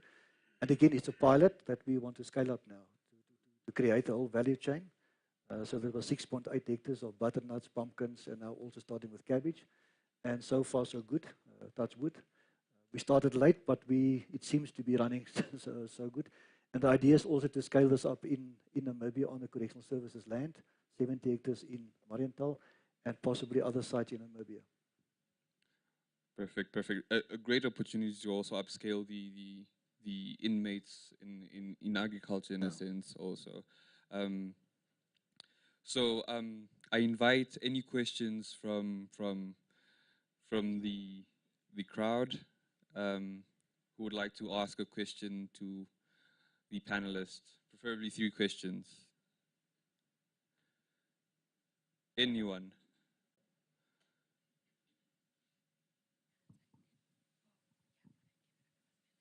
I should stand. Okay. Thank you. I think I'm lucky today. Yeah, my question is more for Mr. Kalondo, because I'm also a poultry farmer, and I'm triggered to comment because you spoke of broilers, that some of the farmers are also doing broilers. From my experience is that broilers, they can eat as long as they can see. So with the price of feed skyrocketing and also increasing by the day, how are you coping? And also, I also noticed that a lot of animal feed ingredient is coming from outside. Perhaps do you have any mind to incorporate in your concept the production of animal feed ingredients such as sunflower, soya beans, and so forth? Yeah. Chicken does eat as long as it can see. So part and parcel of what we also bringing to the small-scale farmer is expertise, because you never know, because how do you know when to slaughter? How do you know if he goes eating beyond this point, are you still making money? Is it possible to make money as a broiler farmer? And then also on the part of creating feed, I think that is a national or a problem, should I rather say. With the last drought that we went through, I think this country spent more money buying feed than anything else during that drought, unfortunately. So yes, we do have plans to start producing feed in the future. But as I said, I think it's a national issue that needs to be addressed, and the whole country needs to start producing feed, especially as a cattle-producing country. Thank you, Mr. Kalondo. Next question. Thank you for the opportunity. My name is Alfia Siamba. I'm from the Agro-Marketing and Trade Agency. Just following discussions for CSI, I realized that the concentration of the activities is mostly, we see that it's a huge investment being carried out, for example, in those particular areas, but looking at Namibia and its population and the sparseness of the various communities, we're not so many people. So I'm just thinking it's good to consider, to diversify, to look across the country to say what are those particular needs, especially in agriculture. There's quite a lot that can be done. The Kavango West particularly, I think they have a lodge there. And those are some of the communities that are classified as the most impoverished or one of the poorest regions in the country. So I'm seeing that there is not much of social responsibility activities taking place in those areas. So I wanted to throw it in the room to say, I think we need to really expand or diversify, because these investments could benefit more people if it's distributed across the country. So that was just my contribution. Thank you, thank you. John, you want to comment? Can I say something about that? Sure. So Alfie, it's a good comment that you're making, specifically on mining companies. It's difficult when you do CSI work. You need to decide what are the reasons you're doing it for, right? Is it window dressing, or are you trying to be a good corporate citizen or citizen? So a lot of things that get done aren't spoken about. I'm going to use an example that we did 2 years ago, was the Rhino Gold Bar project, where we donated 1,000 ounces of gold for the plight of the black rhino in the northwest of Namibia. But it wasn't about the black rhino, it was about all the people looking after the rhino. So when COVID hit, all the rhino rangers' salaries dried out. There wasn't any tourism, but this fund of ours could pay all of that. So there's a lot of good that's happening. It's just sometimes difficult to properly market it or publicize it without looking as though you're bragging.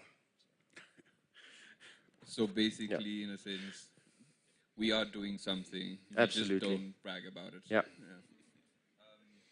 So sticking to that same comment, Mr. Galondo, to replicating the project, are there plans to sort of expand what you're doing now? Yes. The Stumprit project is what we call a pilot project, and this is why it's the disciplines that are being practiced there are so vast. But we do want to have a roots agricultural village in each region, at least one in each region, but we want to make each region famous for something. Maybe we make Kavango, as the gentleman was saying, we make it the sugar-producing region of Namibia, where all the small-scale farmers would be planting, would be outgrowers for sugarcane, and something else in each other region. But yes, there are definitely plans for expansion. Perfect, perfect. Thank you, Mr. Galondo. So the issue of climate change, I think, is an important subject to speak on. And it's something that affects the ability to produce food. Adrian, your project also touches a bit on climate change. So just to share, what are those key aspects that you're looking at in terms of a mitigatory adaptation point of view that is incorporated in the project? One of the bigger challenges at Marintel was the soil was totally dead. So obviously the first thing you do, and I'm not a farmer again, but what I saw happened is you do your soil test, you secure the water supply, and then we had to put a lot of stuff back in the soil. So we are actually applying what we call regenerative agricultural practices there. We're taking some, so it's a bit different from organic, where organic is not putting in chemicals. Regenerative means you put good stuff back in the soil and bring the soil back to life. That increase the roots and the plant growth and the produce. And then also part of the project is also to report back on all the SDGs, because the investor is an impact investment fund. So with the World Food Programme and the investor, we've actually busy doing impact measurement to report back on the number of jobs created, the carbon credits we can calculate, and also working towards investigating carbon offsets as another source of income in Namibia, but also on these projects that we plan to scale up towards. Thank you, Adrian. So carbon credits is also a subject line that is becoming popular with the world moving towards achieving the Paris Agreement, net zero, trying to find alternative streams of funding to fund projects beyond the conventional sense of funding projects. John, maybe a last question for you. Sticking in line with the environment in a sense, I believe your project also incorporates reforestation, and the approach is indigenous plants. So maybe can you just share a little bit on that approach, and why was it important to plant indigenous plants? Yeah, I think so. Mining is dirty, mining is ugly. You dig a big hole and you take out what you need to sell. But at the end of the day, when you leave the mine, you need to leave it in a state that you sort of received it. It's not always possible. So what we're doing on our big dumps, waste rock dumps, you may see it if you pass by there. We're returning those dumps to sort of formal, what the grass and the land look around it. It's now a new mountain that we've established. Maybe we can build a lodge on top of it. But yes, so indigenous plants were chosen because that's obviously going to grow the best. Since we've started with our concurrent rehabilitation, so that means doing rehabilitation while you're still mining. So when we're done with open pit mining, we'll have rehabilitated the slopes already. And grassland would be there. We've already got oryx on the waste rock dumps. It's actually looking very, very nice.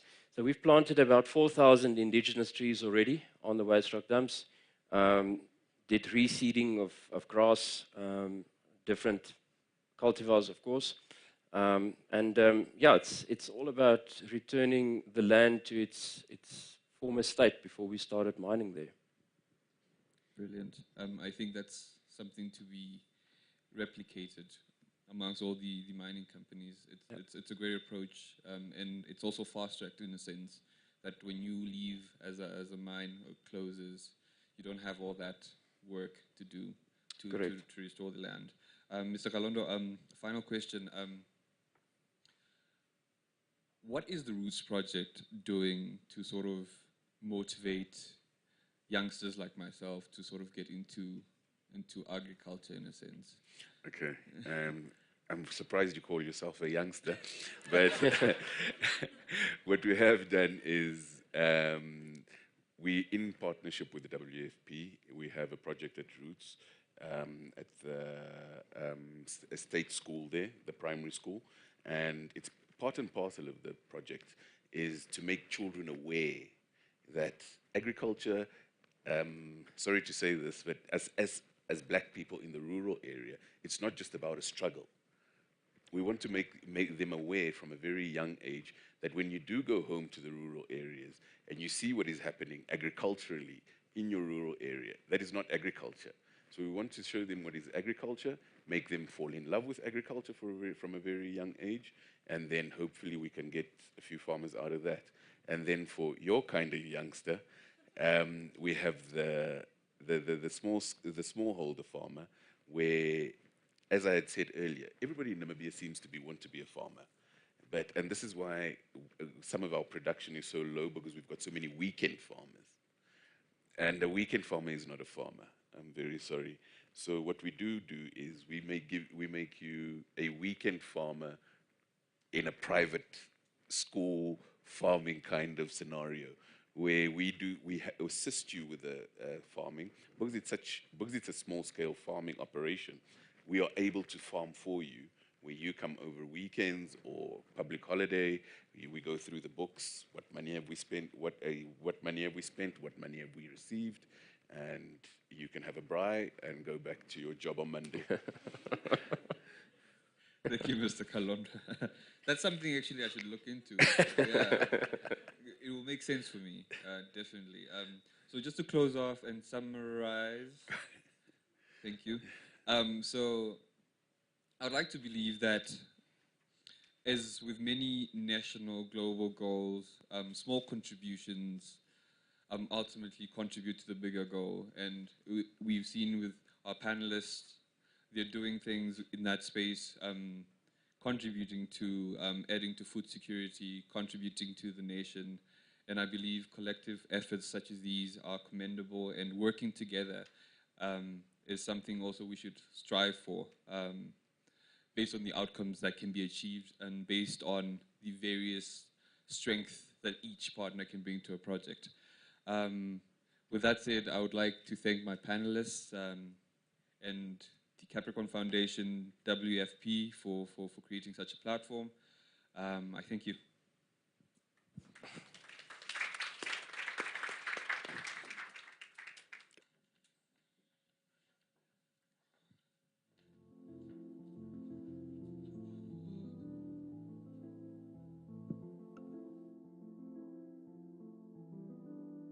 Okay, thank you very much, Joachim, for moderating that incredibly gender-balanced panel that you had here. Not sure who should be held accountable for that, certainly not me. Ladies and gentlemen, we are moving to the end of our event today. But before the closing remarks, we have one more session that will be facilitated by Ms. Erica Shafuda. And it's certainly around some of the issues that we've been speaking about today on partnerships and how we can put everything that we have said today into action.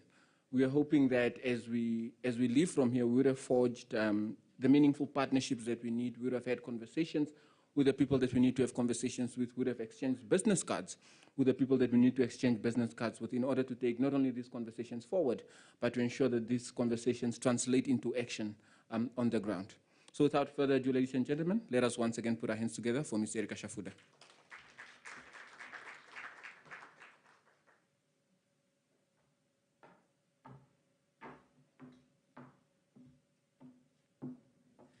Okay, that's a discrimination because all other people were here, had partners. But for me, some just to, how do we call that? But no worries, it's because all of you are now my partners.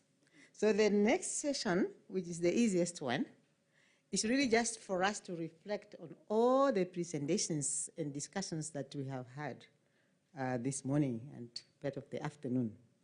And just try to probe ourselves as we are reflecting and internalizing what we have been listening to. If I were to ask all of you,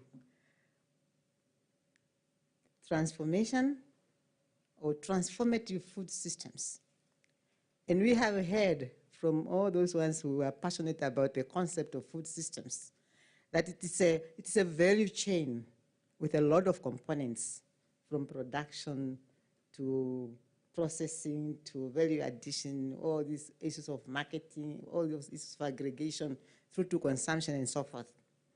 What is your role in that whole value chain? That's the question, right? But I'm not going to put anyone on the spot. What the discussion that I would want to have with you is that we have listened to the challenges, right? And we have heard about market access. But we have AMTA here. Where is AMTA? Right? We have AMTA here. If we were to say, okay, all things being equal, AMTA, will you be able to take that challenge and try to find a solution? I leave that one to AMTA, right? Then we have other challenges of certification and the issues of qualities and everything else combined with training and everything else. NAB plus all other stakeholders of yours, can you help us with that one? They will definitely say yes. Then we hear about policies and the environment and all other things. The Ministry of Agriculture is there. They will resolve on that one. But we also have the Environmental Investment Fund that does wonders. They are there. So we seem to have all the solutions in this room. Okay? But then B2Gold told us a story. All along I had thought that mining companies are just to mine other things other than the food, right? So thank you very much. And congratulations, the country managing director. So we seem to have solutions in this room. But we have also heard us talking about, oh, Gondwana, where is Gondwana? Gondwana, from today you are my partner. Because I have told you that we have all these food systems in all the 14 regions. And Gondwana seems to be in all the regions, right? Wow. Those smallholder, okay, they are not smallholder farmers. Tate Kalondo is not here. Those subsistence farmers who are graduating to smallholder farmers have now a market because they are now going to produce so that Gondwana can be the off-taker apart from AMTA, and then they contribute this to the mills, right? These are the discussions that we have been asking ourselves. We are networking, we are listening to the presentations, but we are already connecting the dots because we could already see where the comparative advantages are. Now I'm coming now to the big question. We are in 14 regions, and we want to prove some concepts to the government and together with the government. And we really want to have a proof of concept of a transformative food system. In one of all the projects that we have mentioned, just one. And we want to choose, for now, we want to choose Ondera because we have seen that Ondera has almost all the ingredients, right? But now we need partners. The equation comprises of the land, at least the land is ticked off. It comprises of water. There is water, but we might need to add some water. There's a component of expertise, that one will never be sufficient because we have spoken about so many things here. If we were to look at that whole value chain, the expertise that is required is significant. But the brains are in this room plus outside. We are going to get it right. And then the fourth component is the capital. And again, that one will never be adequate, right? Relatively sufficient, but it will never be. But the brains are also here. Now, I start. Namdeb Foundation. Are they here? Okay. Not that I put you on spot. But remember, I have a responsibility to do here. Because out of this workshop, I can at least just go with one example to say we have chosen a site to prove concept on all the ingredients of a transformative food system. And then it can be replicated, and all other partners can also do it somewhere else. All right. Namdeb, the floor is yours. Foundation, right? Namdeb Foundation, the floor is ERO. Thank you so much. The floor is yours.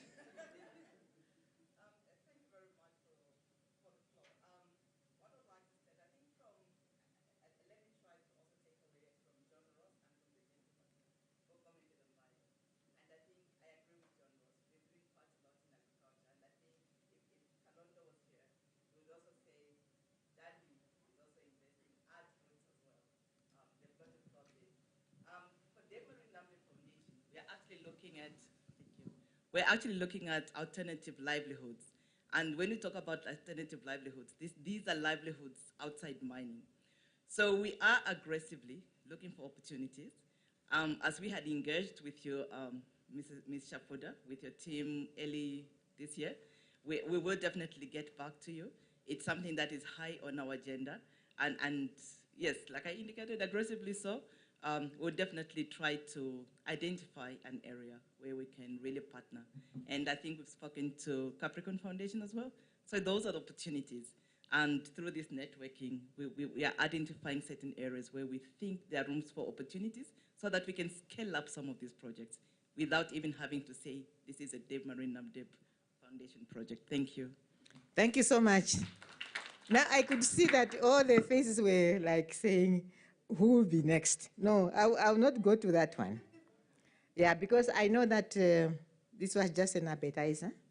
And I know that now you know that we are looking for partners because we want to prove a concept on a transformative food system at Ondera first, but we will be where we can with your support, right? So, but I will come and knock on your doors. I have registered, Capricorn is already on, B2 Gold is already on, Deb Marine is already on, Gondwana is on, AMTA is already on, Environmental Investment Fund is already on, Namibia Agricultural NAB, yeah, the board is already on. Of course, the ministry is our mother and father. ZIZ, from the beginning up to the end, we are together. Those ones of whom I have not mentioned is because we are again on other projects like Yolithon and other entities. Of course, USAID, they were looking at me today because I didn't talk about humanitarian, but it's inherent because when you produce the food, you are addressing all humanitarian needs, right? That's why USAID is also part of our equation. Once again, thank you so much. That's a call. When you see me knocking on your doors, you know why. It's because we have to transform the food systems. And we have to start with the communities. We have to start. If I had the opportunity to say it, I would say one village, one project towards transformative food systems. Once again, thank you so much.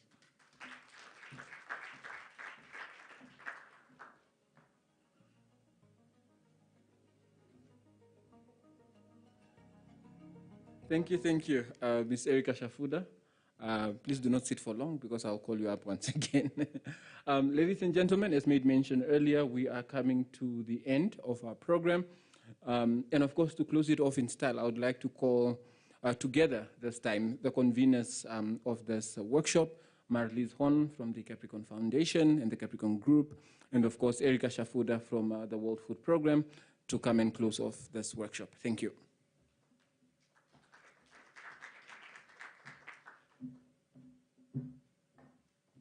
Thank you, Sim. I just want to say, Erika, you are such a passionate lady, and I can't think that anyone can say no to you. So yeah, ladies and gentlemen, what can I say? When we plan these workshops, you know, ultimately the objective for us is that we bring together like-minded people, organizations, like Erika said, that are doing things and that are doing great things and that have the solutions. But we don't always know about each other's initiatives. We don't always talk to each other, and we don't always support each other. So from the Capricorn Group and the Capricorn Foundation's perspective, we see ourselves really as connectors of positive change. That is at the core of our brand. And the foundation is one of the ways in which we can show what it means to be a connector of positive change. We don't have all the answers, we don't have all the resources, but we have the ability to bring together people in the same room that can talk about one problem and focus on one problem.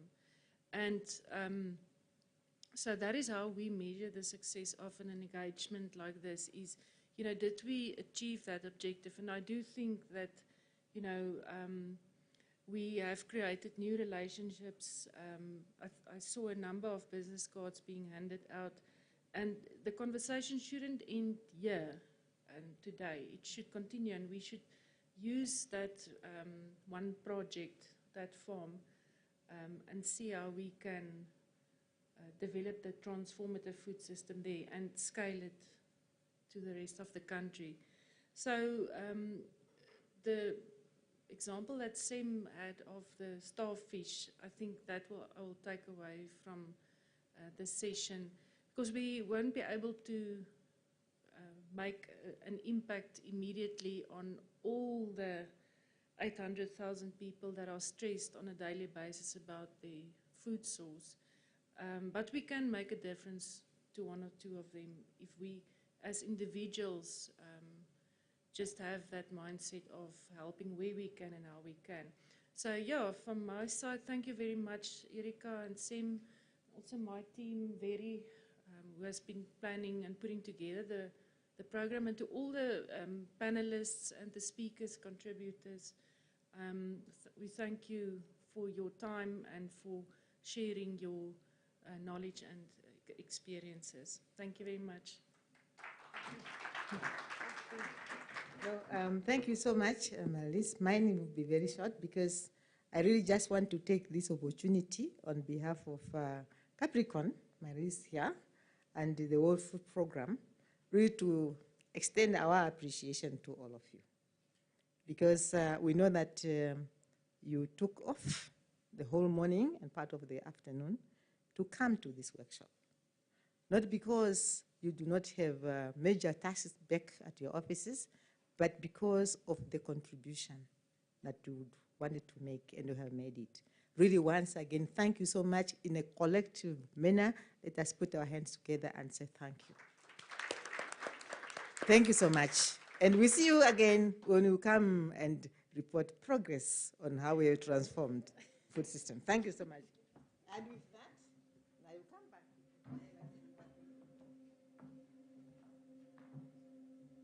Okay, ladies and gentlemen, there is, fortunately or unfortunately, one more person that will be standing between you and your lunch today, but we promise to make it all the worthwhile. We have a little surprise for you in the back today. We have a talented singer from the World Food Programme, Onena Shivute, who will be closing our event off in style. But before she comes on, I want to make two quick announcements. For everybody that has parked here in Hilton at the basement, before you go out, please do get your ticket validated at reception. And then lunch will be served at the same area where we had our tea break. But before we step out, let us put our hands together for Onena Shivute.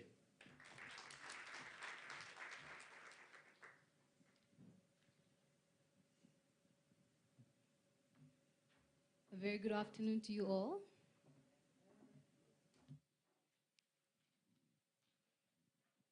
Just waiting on the music.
Wonderful, wonderful world.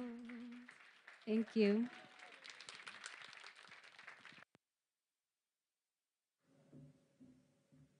Thank you, Onena, for sharing your great talent with us. She is up for bookings, and I am her manager, so please do get in touch with me. Ladies and gentlemen, thank you very much for joining us this morning. We hope we made it worth your while. Let us enjoy some lunch outside, and let's keep the conversations going. Thank you very much.